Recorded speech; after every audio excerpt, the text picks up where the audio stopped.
you ever noticed the things around your community that need more volunteers? If not, let me rephrase. Have you ever seen a retirement residence with very few visitors? There's no one really there to see and visit the elderly. Or have you ever noticed students in elementary school struggling to read? I've worked to make sure I'm able to volunteer when asked. I have noticed in my own communities things such as the ones I have listed. My school has a group called the National Honor Society, and one of the main focuses of this group is to volunteer and give back to the community. Noticing these things within the community can allow you to recognize a need within your own community. There are many elementary school students who need help reading, and many elderly who are lonely. At each elementary school, there are always students who struggle to read. There are students who fall behind in the class because they're not at the reading level they need to be at, and they're noticing their peers advancing when they're not really advancing themselves in their reading comprehension. Each community also has an elderly residence, where unfortunately there are many elderly who do not have anyone who visits them or writes to them. Some don't have any visitors at all, and while some do have visitors, they're very infrequent, sometimes only coming once every couple of months. There are many ways to help this need through different activities. If students make active volunteering a part of their life, this need for volunteers can begin to be met.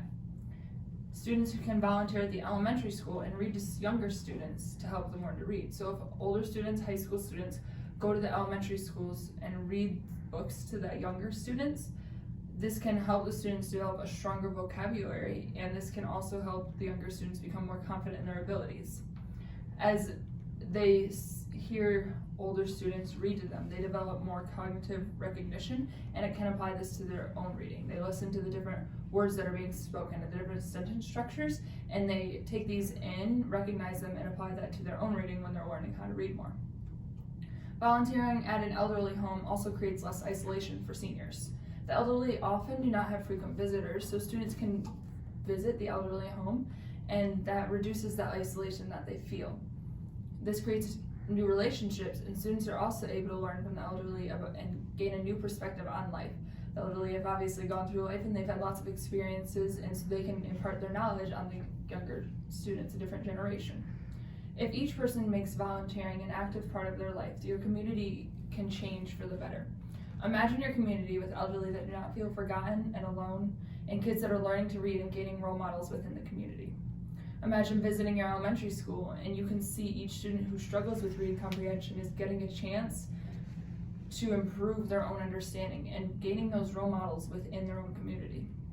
And imagine going to an elderly residence home and each person there does not feel alone and has established a relationship with the students that are coming to visit.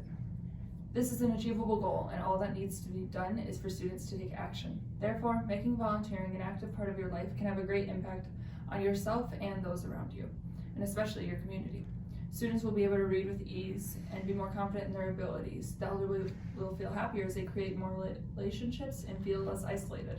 So try to make volunteering an active part of your life, because the community that raised you deserves to be taken care of.